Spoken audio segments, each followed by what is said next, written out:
Gid-umpisahan ko ang akong negosyo nga electronics 28 years na karon. Ang akong rag mga duha na katuig karon.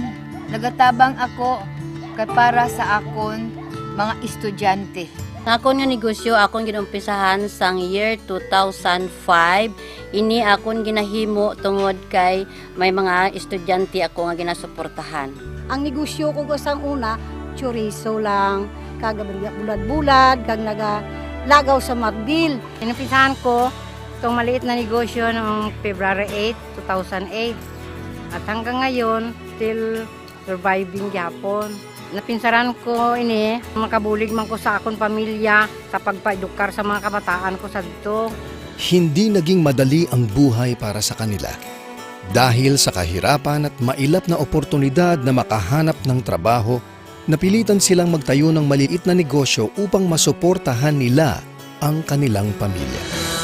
Sa pamintahon sang akon nga negosyo, kon kaisa okay man. Depende sa pagdalagan sang panahon. Kay kung kaisa pigado man diri kay mangungumala ang mga tao, kung amo lang nang amon saligan nga negosyo, hindi sapat sa amon kay nanglanon sa amon nga panimalay. Tunguna ang hadlang sa akong trabaho kay wala ako'y mahulaman sang kwarta.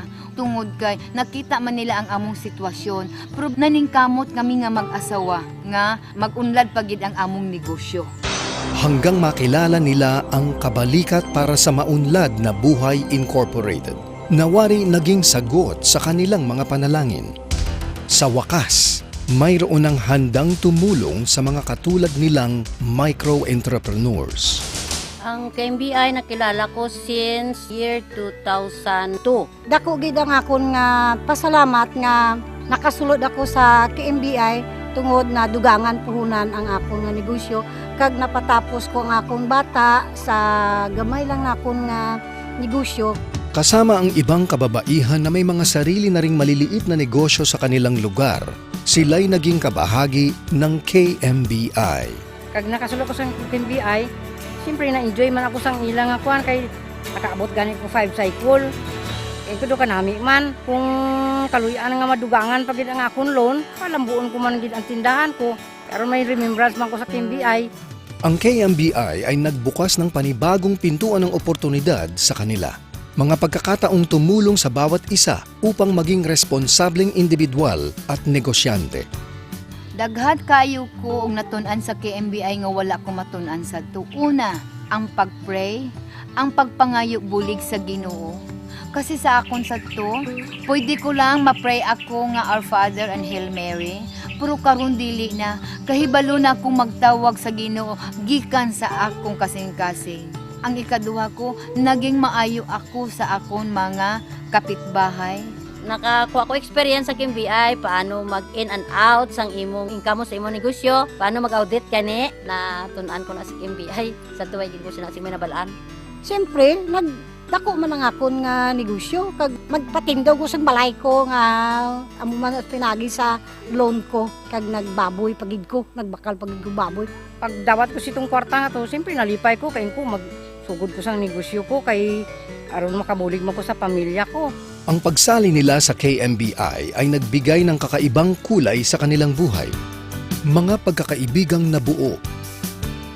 Mga pagbabagong hindi lamang para sa kanilang mga sarili.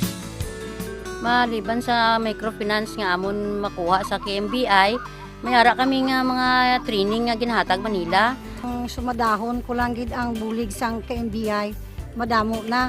Yara ang micro insurance, may ara nga libre nga training, kag kung magaling ka sa KMBI, may ara ka nga CBU. Inang CBU iya, magaling ikaw makuha mo ina, di madugang ina puhunan sa imo nga negosyo. Labi sa tanan kung bata mong bright, may scholar. Para sa akon, hindi man ko siling opisyalis, membro man lang ko. Pero kada Martes siya ga-report gid ako ya. Way kita ko niya ga-absent sa KMBI, permi kita ko niya present. Bisan halintong una daw ay ko record nga nag-absent ko. Gusto ko magkato sa KMBI. Pero ma-enjoy gani ko nga makuan sa grupo. Muna na. Kung magkita kami daw, enjoy ko pero muna kung kisa problema, man kisa kay ang iban wala gabrayad. Nga nalipay ka man nga daw nagakasubo ka man kay manapal. Pero gila nga. Enjoy man ako gyapon na. Ang KMBI, dako kay siya nakabulig sa amo. May uban nga nakapatapos sa eskwela sang ilang kabataan. Ang uban, nakabalay, nag-ayo ang ilang pagpangabuhi. Sa pagkakaroon ang KMBI para sa ako, dako gid kaayo siya nga tabang. Matapos nilang mabayaran ang kanilang pagkakautang, mayroon silang pagkakataong magsimula sa kanilang mga sarili. Ngunit dahil sa mga benepisyong natatanggap nila mula sa KMBI at sa kasiyahang dala ng mga kaibigan at kapwa micro-entrepreneurs, marami sa kanila ang nagpasyang manatili. Ako nga mga membro, gusto gid nila ako pagid nga magbalik nga mag-loan. Kay kung maghalin daw ako, magguba center namon kay mahalin sila tanan. Di gusto ko man makabulig sa akon nga mga membro. Nga makarilon sila liwat kag makabulig sa ilang negosyo. Ang akong paminaw sa akong kaugalingon, nalipay ako nga may inog dagdag na ako puhunan. Kag makapalit ako sa mga gikinahanglan namon diha sa may electronics. Ang ako nga negosyo, daw nagbago kay dadto gamay man nang ni kaayo ako negosyo. Karon nag-improve siya. Kay may ara na ko nga baligya nga bugas, may ara na ko mga soft drink, may ara na ko nga kitaan ko nga freezer mo. Mo na nga daw medyo nag-asenso gamay ang negosyo ko. Oh, may nagdagdag eh. May nagdugang nga mga iban nga mga items.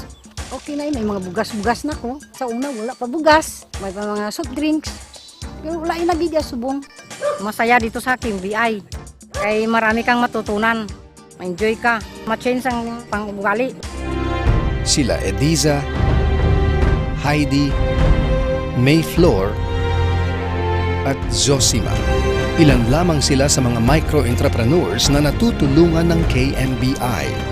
Bawat isa ay may kwento ng pag-asa, ng kasaganahan, ng pagkakaibigan. Mga kwento ng kabutihan ng Diyos na nagparamdam sa kanila ng masayang buhay.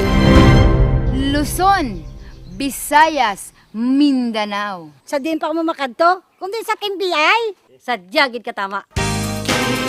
KMBI